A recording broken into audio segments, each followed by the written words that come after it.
estrategia del Océano Azul. Nos quedamos en el capítulo 4. Sí, parece que vamos muy lento, pero poco a poco vamos a terminarlo. Paso a paso, van a ver que cuando menos lo esperemos, ya terminamos con este primer libro. Y nos quedamos en el capítulo 4 llamado Enfocarse en la perspectiva global, no en las cifras. Ahora ya conoce las vías para crear océanos azules.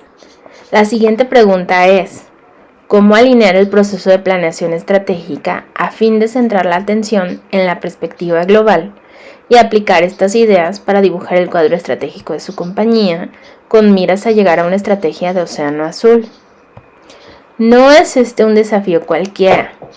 Nuestra investigación revela que el proceso de planeación estratégica de la mayoría de las compañías las mantiene atadas a los océanos rojos.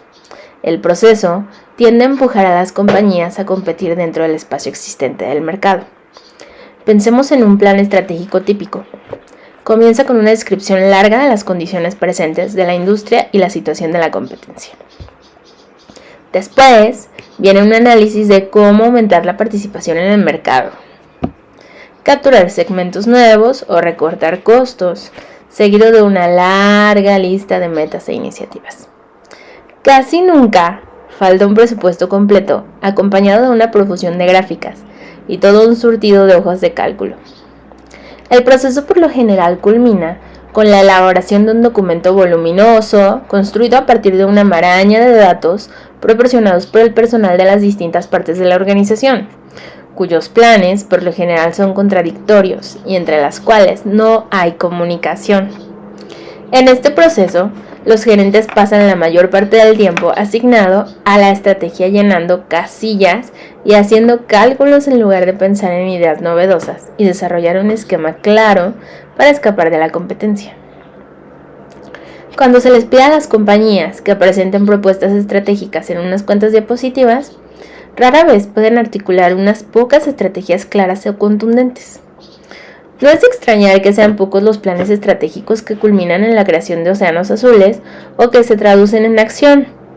La confusión paraliza a los ejecutivos. Son pocos los empleados inmersos en las entrañas de la organización que saben tan siquiera cuál es la estrategia y cuándo se hace un análisis más detenido. Lo que se descubre es que la mayoría de los planes no contienen estrategia alguna, sino una mezcolanza de tácticas sueltas que, si bien son sensatas, sumadas no trazan una ruta unificada y clara, y que le permite a la compañía distinguirse entre las demás. Y menos aún, dejar sin importancia a la competencia. ¿Se parece esta descripción a los planes estratégicos de tu compañía? Esto nos lleva al segundo principio de la estrategia del Océano Azul: enfocarse en la perspectiva global y no en las cifras. Este principio es fundamental para mitigar el riesgo de la planeación. Consiste en invertir mucho tiempo y esfuerzo para lograr solo unos movimientos tácticos en medio del océano rojo. Aquí desarrollamos un enfoque diferente como alternativa al proceso existente de planeación estratégica. El objeto final de este enfoque no es elaborar un documento, sino dibujar un cuadro estratégico. Es un enfoque a partir del cual es posible generar contundentemente unas estrategias fáciles de comprender, comunicar y ejecutar con el propósito de desatar la creatividad de una amplia gama de personas dentro de la organización y abrir los ojos de la compañía a los océanos azules. Subtítulo: el enfoque en la perspectiva global. En nuestro trabajo de investigación y consultoría, hemos visto que el hecho de dibujar el cuadro estratégico no solo permite visualizar la posición estratégica actual de la compañía dentro de su mercado, sino también trazar la estrategia futura. Al construir el proceso de planeación estratégica alrededor de un cuadro estratégico, la compañía y sus gerentes pueden centrar su atención en la perspectiva global en lugar de distraerse con las cifras y la terminología, y dejarse atrapar por los detalles operativos. Tal como lo revelan los capítulos anteriores, el cuadro estratégico cumple 3 propósitos. Primero, muestra el perfil estratégico de una industria, porque plasma con toda claridad las variables que inciden en la competencia en el presente y posiblemente en el futuro.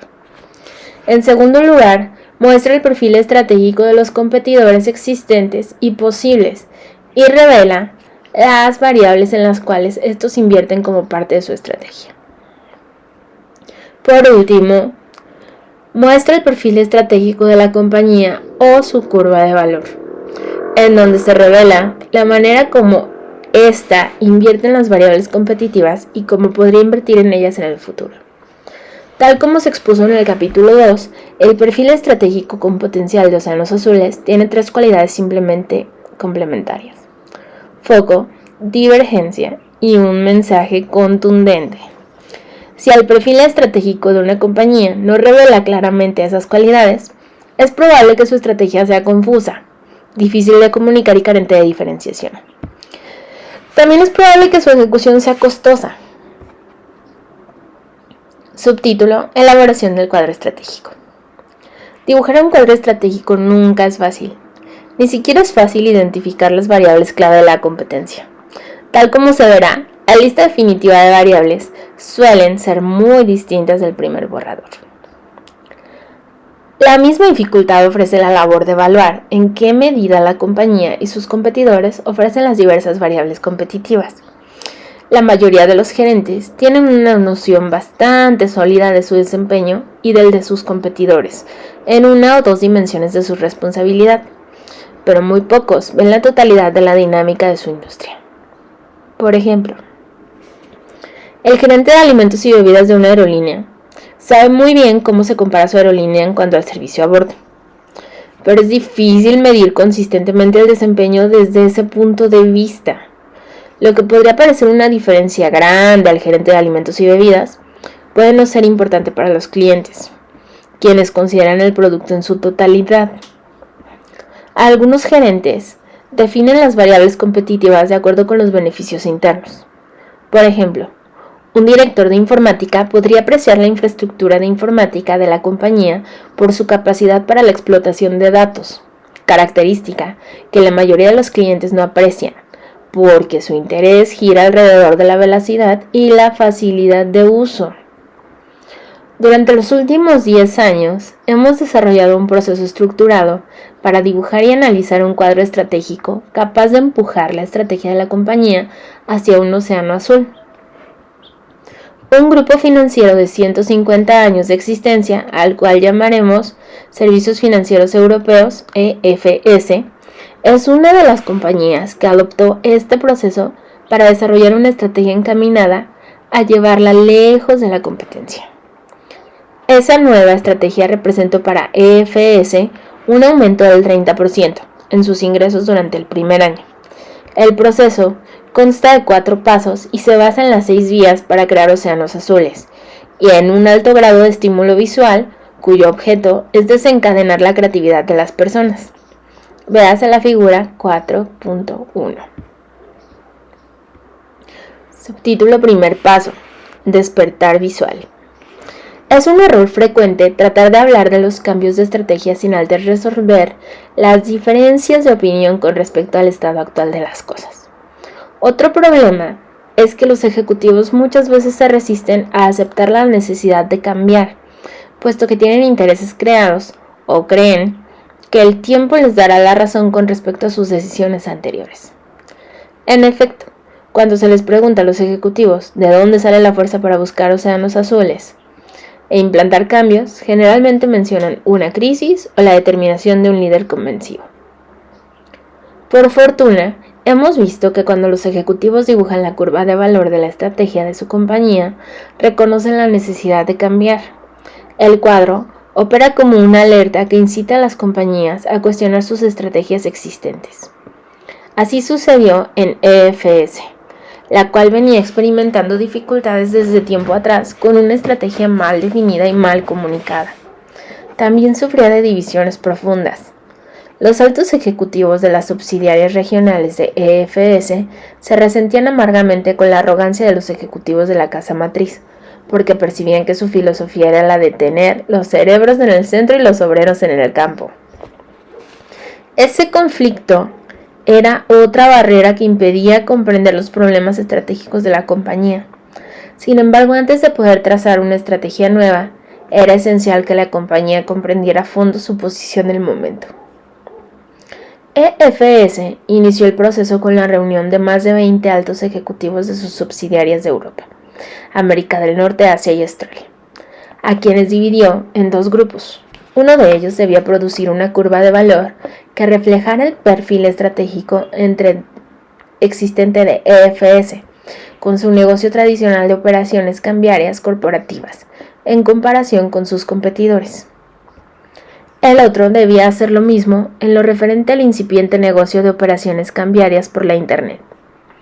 A ambos grupos se les dieron 90 minutos, con el argumento de que, si EFS tenía una estrategia clara, seguramente afloraría rápidamente.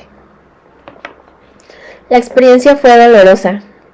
Los dos grupos se enfrentaron en un arduo debate acerca de cuáles eran o no las variables competitivas y qué era una variable competitiva en sí. Al parecer, la importancia de las distintas variables dependía de las regiones y de los distintos segmentos de clientes. Por ejemplo, los europeos alegaban que EFS, en su negocio tradicional, debió ofrecer servicios de asesoría en gestión del riesgo, puesto que sus clientes por naturaleza le tenían aversión al riesgo. Sin embargo, para los estadounidenses, este componente en gran medida no tenía importancia. Para ellos lo importante era la velocidad y la facilidad de uso. Muchas personas tenían sus ideas predilectas que solo ellas defendían. Por ejemplo, el argumento de una persona del equipo encargado de analizar el negocio por la Internet fue que a los clientes les atraería la perspectiva de poder confirmar sus transacciones instantáneamente, servicio que nadie consideró necesario. A pesar de los tropiezos, los grupos terminaron su tarea y presentaron sus cuadros respectivos durante una reunión general de todos los participantes. Los resultados aparecen en las figuras 4.2 y 4.3. Los cuadros revelaron claramente los defectos de la estrategia de la compañía. Las dos curvas, tanto la correspondiente al negocio tradicional como la del negocio en línea, revelaron una ausencia grave de foco. La compañía invertía en un gran número de variables diversas en ambos negocios. Más aún, las dos curvas de EFS eran muy semejantes a las de sus competidores. Por consiguiente, no es de extrañar que ninguno de los dos grupos pudiera presentar un mensaje contundente que reflejara verdaderamente su respectiva curva de valor.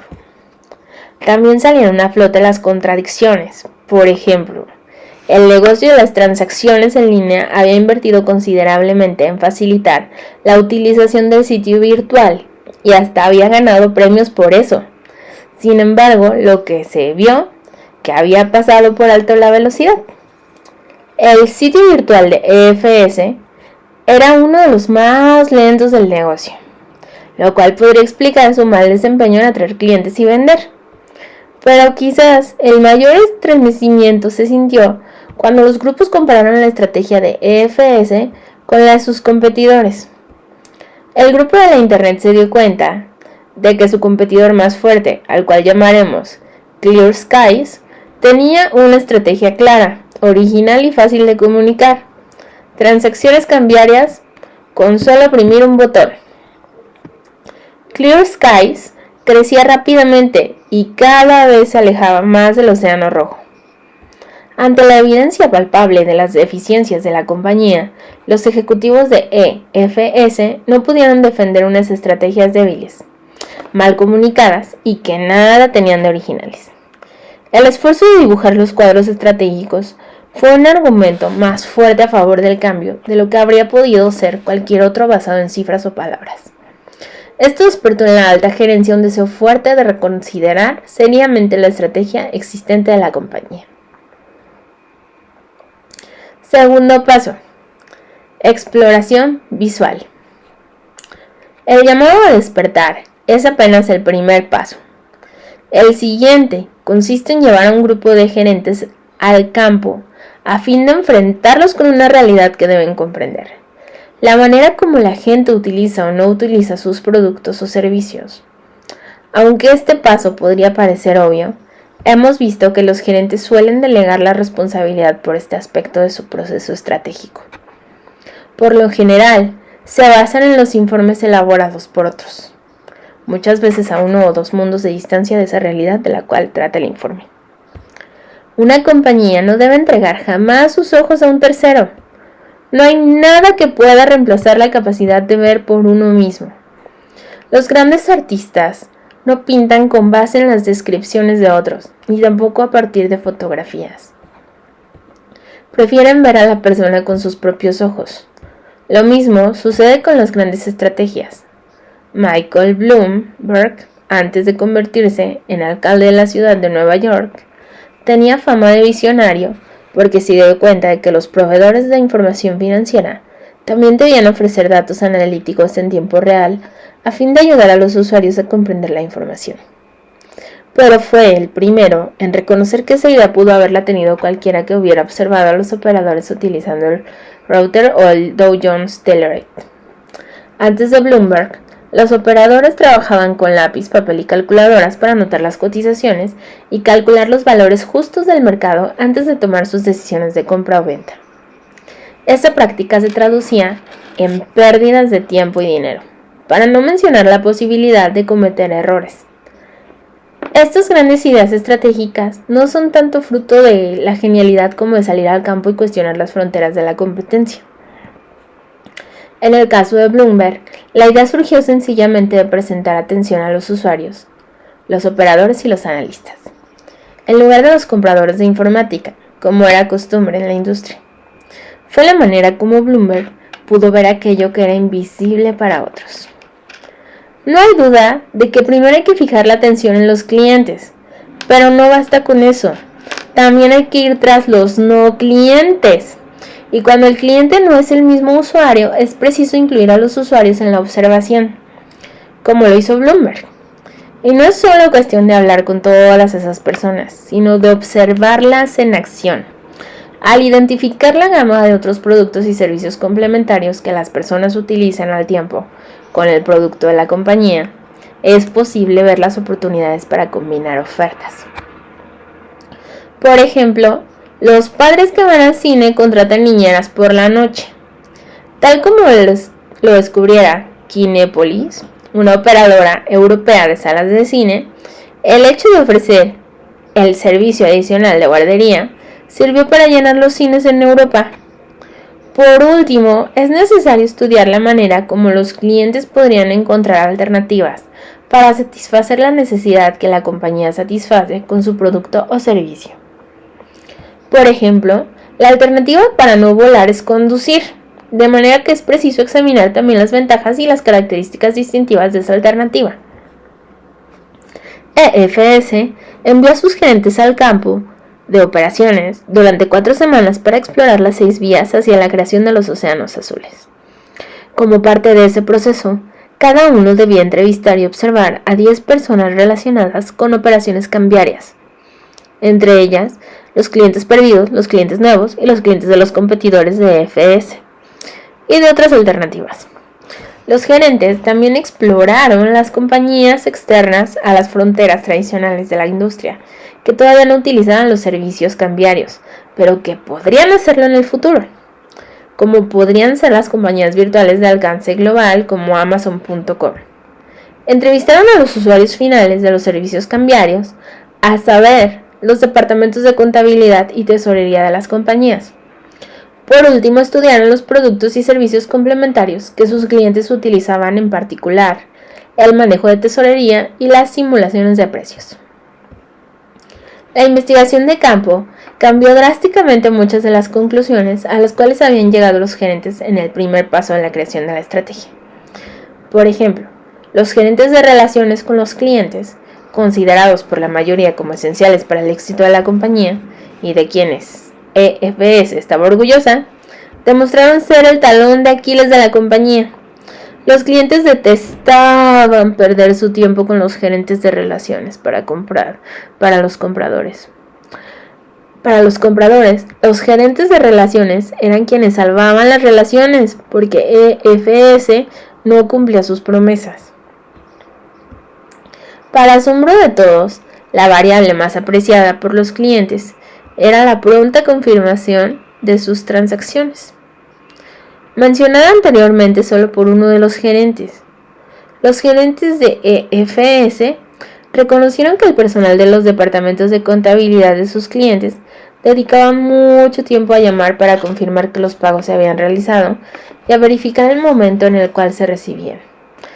Los clientes recibían un sinnúmero de llamadas sobre el mismo tema y al tiempo que perdían respondiéndolas, se sumaba la necesidad de hacer otras llamadas al proveedor de los servicios cambiarios, a saber, EFS u otro competidor. Por consiguiente, los grupos de EFS tuvieron que regresar a la mesa de trabajo, pero esta vez su tarea era proponer una estrategia nueva. Cada uno de los grupos debía trazar 6 curvas de valor nuevas, valiéndose del esquema de las 6 vías, explicado en el capítulo 3. A través de cada una de esas curvas de valor debían proyectar una estrategia encaminada a lograr que la compañía se destacara en su mercado. Lo que buscábamos al pedir 6 cuadros a cada equipo era animar a los gerentes a generar propuestas innovadoras y romper las fronteras de su mentalidad convencional. Para cada una de estas estrategias visuales, los equipos debían formular también un mensaje contundente que reflejara la esencia de la estrategia y les llegara directamente a los compradores. Entre los mensajes estuvieron los siguientes: déjenlo en nuestras manos, ayúdeme a saber más y transacciones con confianza. Entre los dos grupos se generó un espíritu de competencia intensa, gracias al cual el proceso fue ameno, dinámico y propicio para desarrollar estrategias de océano azul. Tercer paso: feria visual de la estrategia.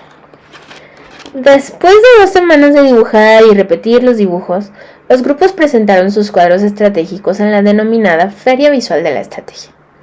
Estuvieron presentes los altos ejecutivos de la casa matriz, aunque la mayoría de los asistentes fueron representantes de las partes interesadas externas a la compañía. La clase de personas a quienes los gerentes habían conocido durante su trabajo de campo, incluidos no clientes, clientes de los competidores y algunos de los clientes más exigentes de EFS. En 2 horas, los grupos presentaron las 12 curvas, 6 del grupo del negocio en línea y 6 del grupo tradicional. Tuvieron apenas 10 minutos para presentar cada una de las curvas, porque la teoría es que cuando se necesitan más de 10 minutos para comunicar una idea es porque quizá es demasiado complicada para ser buena. Los cuadros se colgaron en las paredes para que el público pudiera apreciarlos fácilmente. Una vez presentadas las 2 estrategias, cada uno de los jueces, elegidos entre los asistentes, debía pegar una de 5 notas adhesivas al lado de las estrategias de su preferencia. Los jueces podían asignar las 5 notas a una estrategia si consideraban que era tan contundente como para merecerlo. Por su transparencia e inmediatez, este enfoque se libró de la politiquería, a veces inherente al proceso de planeación estratégica. Los gerentes debían confiar en la originalidad y la claridad de sus curvas y sus mensajes. Por ejemplo, uno de ellos comenzó por el mensaje y dijo: tenemos una estrategia tan sagaz que ustedes no serán nuestros clientes, sino nuestros fanáticos seguidores. Después de pegadas las notas, se les pidió a los jueces una explicación sobre su decisión, añadiendo así otro nivel de retroalimentación al proceso de creación de la estrategia. También se les pidió a los jueces explicar las razones por las cuales no habían votado por las demás curvas de valor. Cuando los equipos sintetizaron las preferencias de los jueces, se dieron cuenta de que una tercera parte de las variables competitivas que habían considerado fundamentales tenían realmente un interés marginal para los clientes. Otra tercera parte de ellas no estaba bien expresada o se había pasado por alto durante la fase de despertar visual. Era claro que los ejecutivos debían reconsiderar algunos de los supuestos más arraigados, tal como la necesidad de separar los 2 negocios de EFS, el tradicional y el virtual. También aprendieron que los compradores de todos los mercados tenían un conjunto de necesidades básicas y esperaban servicios semejantes. De poder satisfacer esas necesidades comunes, los clientes estaban dispuestos a renunciar a todo lo demás. Las diferencias regionales adquirían peso solo cuando había un problema con lo fundamental. Esto fue una sorpresa para muchas personas, quienes juzgaban que sus regiones eran verdaderamente únicas. Después de la feria de estrategias, los equipos pudieron complementar finalmente su misión. Dibujaron una curva de valor realmente más parecida al perfil estratégico que cualquier otra cosa que hubieran producido anteriormente. En parte, porque en el nuevo cuadro se omitió la diferenciación aparente que EFS había trazado entre su negocio en línea y su negocio tradicional. Más importante aún, fue que los gerentes estuvieron en condiciones de trazar una estrategia futura distintiva y que respondiera al mismo tiempo a una necesidad sentida pero oculta del mercado. La figura 4.4 muestra las diferencias escuetas entre la estrategia actual y la futura de la compañía. Tal como se aprecia en la figura, en la estrategia futura de EFS se eliminó la gerencia de las relaciones con los clientes y se redujeron las inversiones de ejecutivos de cuentas, quienes quedaron asignados exclusivamente a las cuentas AAA. Con esas medidas se redujeron drásticamente los costos de EFS, porque los gerentes de relaciones con los clientes y los ejecutivos de cuenta eran el elemento de costo más elevado del negocio. En su estrategia futura, EFS destacó la facilidad de uso, la seguridad, la exactitud y la velocidad. Estas variables se ofrecerían mediante la sistematización, permitiendo a los clientes ingresar directamente la información en lugar de tener que enviar un fax a EFS. Esta medida también liberaría el tiempo de los agentes corporativos, quienes antes dedicaban buena parte de su tiempo al papeleo y a corregir errores. Ahora, los agentes podrían ofrecer comentarios más valiosos acerca del mercado, cumpliendo así con una variable definitiva para el éxito. Por medio de la Internet, EFS podría enviar confirmaciones automáticas a todos sus clientes. Ofrecería un sistema de rastreo de los pagos, tal como lo hacen FedEx y UPS con sus envíos. La figura 4.5 resume las 4 acciones para crear innovación en valor, piedra angular de la estrategia del Océano Azul. La nueva curva de valor contenía los criterios para una estrategia exitosa, revelaba mayor foco que la estrategia anterior y las inversiones realizadas entrañaban un compromiso mucho mayor que el anterior. También se destacaba entre las demás curvas imitativas de la industria y se presentaba un mensaje contundente. La FedEx de las operaciones cambiarias entre empresas, fácil, confiable y rastreable. Al comprimir su negocio tradicional y su negocio virtual en una sola oferta contundente, EFS redujo sustancialmente la complejidad operativa de su modelo de negocios y facilitó enormemente una ejecución sistemática. Cuarto paso: comunicación visual. Una vez establecida la estrategia futura, el último paso consiste en comunicarla de tal manera que cualquier empleado pueda comprenderla fácilmente. EFS distribuyó el cuadro de una sola página en el cual ilustraba los perfiles de la estrategia antigua y la estrategia nueva, de tal manera que cada uno de los empleados pudiera reconocer dónde se encontraba la compañía y hacia dónde debían caminar sus esfuerzos, a fin de crear un futuro atractivo. Los altos ejecutivos que participaron en el desarrollo de la estrategia se reunieron con el personal a su cargo para explicarles el cuadro y señalar aquellas cosas que debían eliminarse, reducirse, incrementarse y crearse con el propósito de abrir un océano azul. Esas personas transmitieron a su vez el mensaje al personal a su cargo.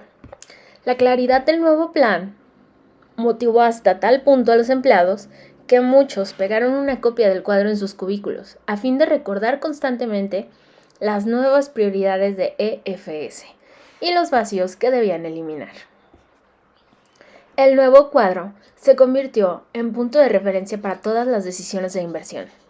Solo recibían luz verde las ideas que les ayudaran a EFS a pasar de su vieja curva de valor a la nueva. Por ejemplo, cuando las oficinas regionales solicitaban al departamento de informática añadir vínculos en la página web, algo que anteriormente se habría hecho sin pensar, ahora les pedía una explicación sobre la manera como esos nuevos vínculos contribuirían a reforzar el nuevo perfil de EFS. Si las oficinas regionales eran incapaces de dar una explicación, su solicitud era denegada. con lo cual se promovía la claridad en lugar de la confusión en el sitio virtual. Asimismo, cuando el Departamento de Informática solicitó a la alta gerencia un sistema multimillonario para su trabajo contable, el parlamento más importante contra el cual se evaluó la solicitud fue que el sistema cumpliera con las necesidades estratégicas de la nueva curva de valor. Subtítulo: Visualización de la estrategia a nivel corporativo. El ejercicio de visualizar la estrategia también puede aportar enormemente al diálogo entre las unidades de negocios y el centro corporativo en el proceso de sacar a la compañía del océano rojo y convertirla en protagonista de un océano azul.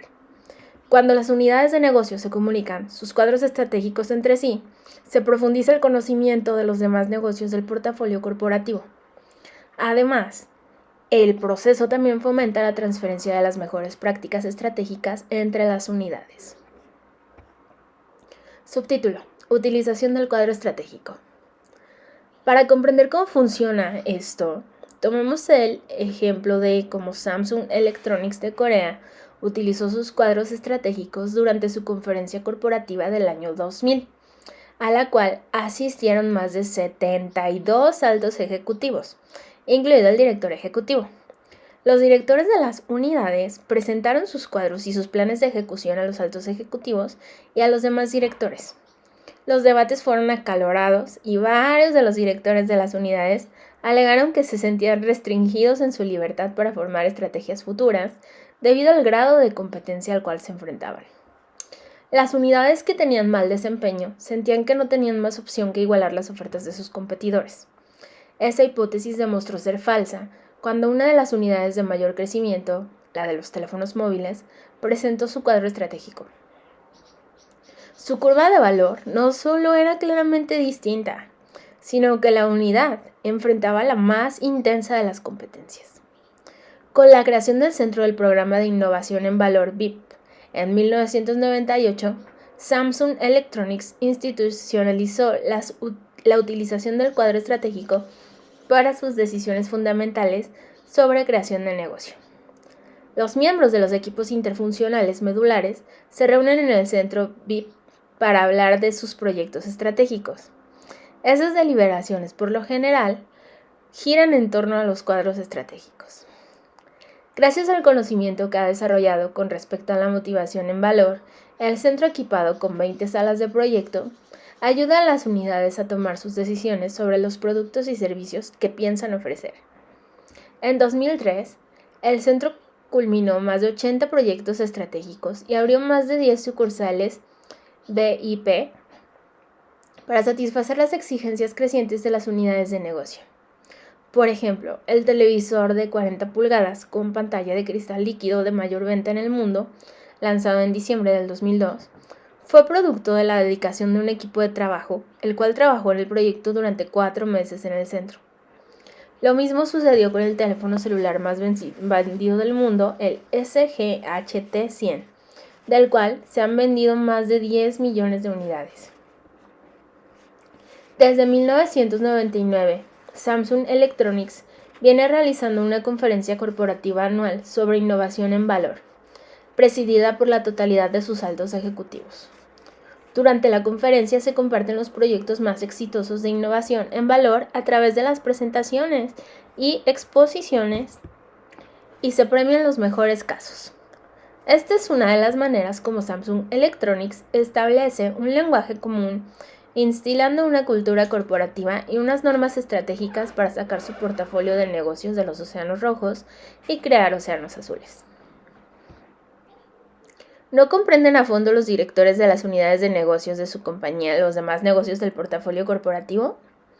¿No se comunican bien las mejores prácticas corporativas entre las distintas unidades de negocio de su compañía? ¿Se apresuran las unidades que tienen un mal desempeño a culpar a la competencia por sus malos resultados?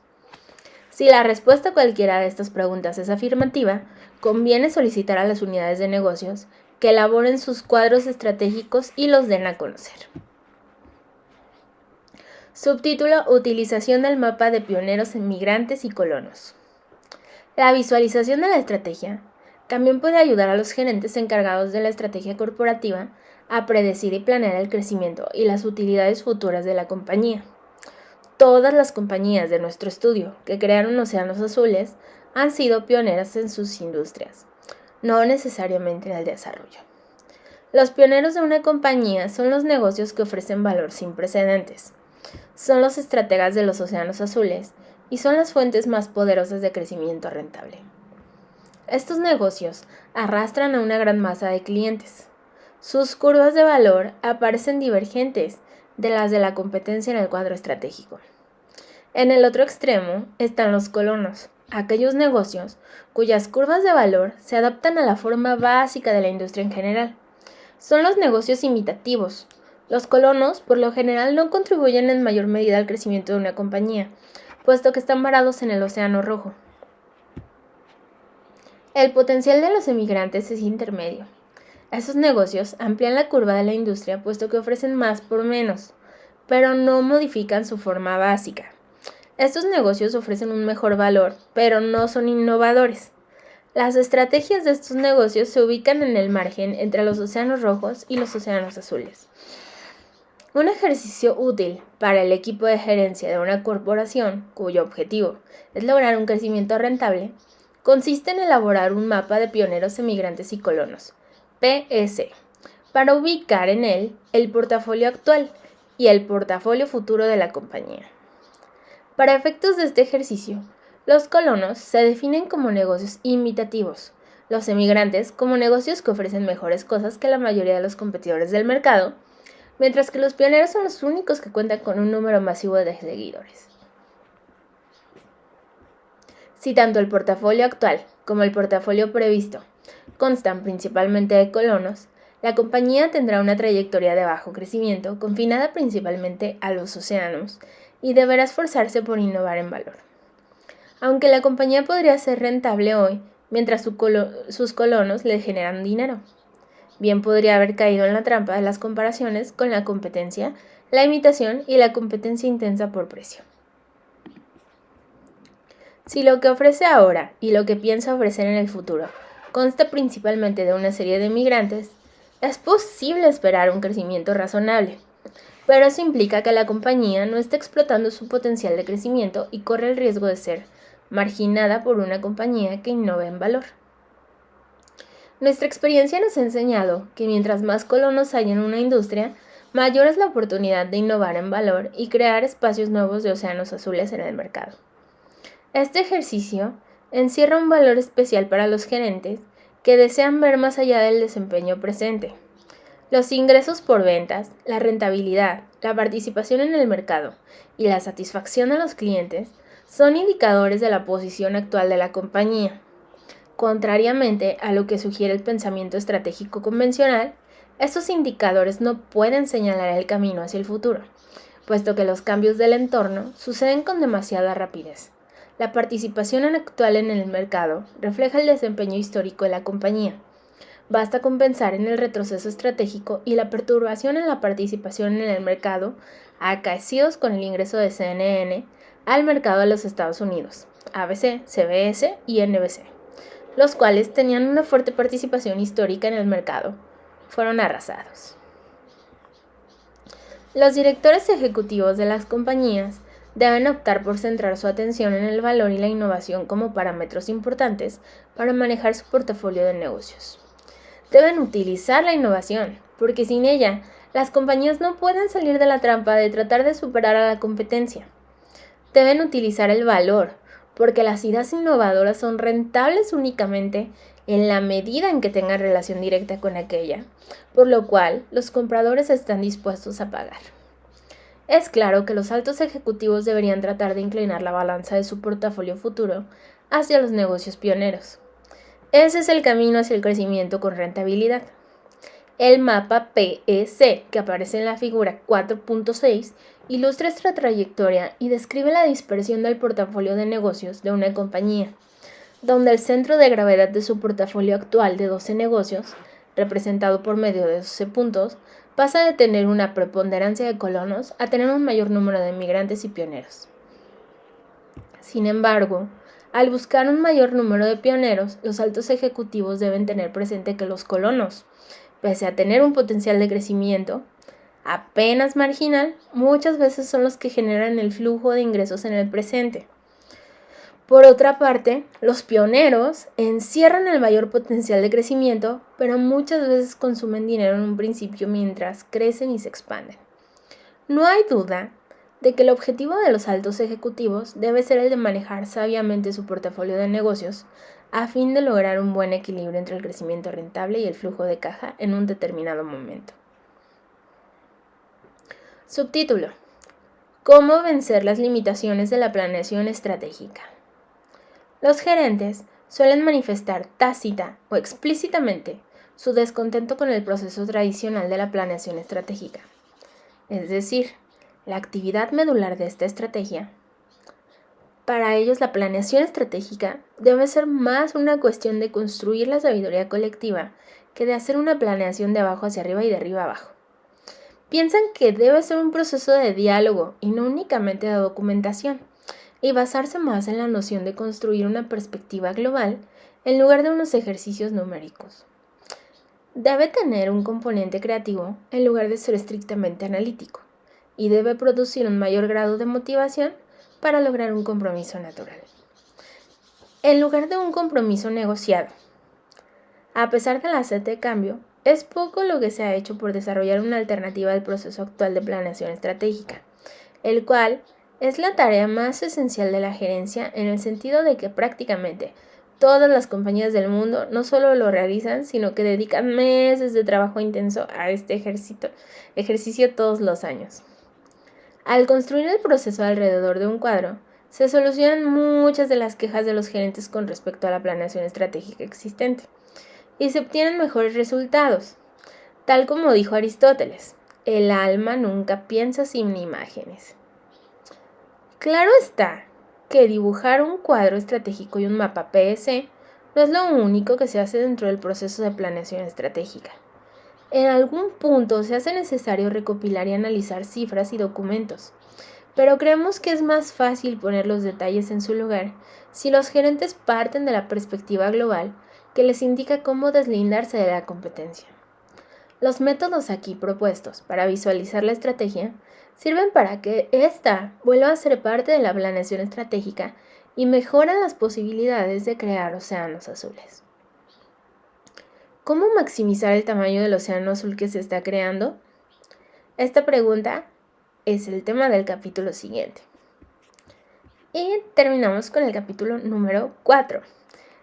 La siguiente semana los espero para continuar con el capítulo número 5 llamado Ir más allá de la demanda existente. Que tengan todos una excelente semana.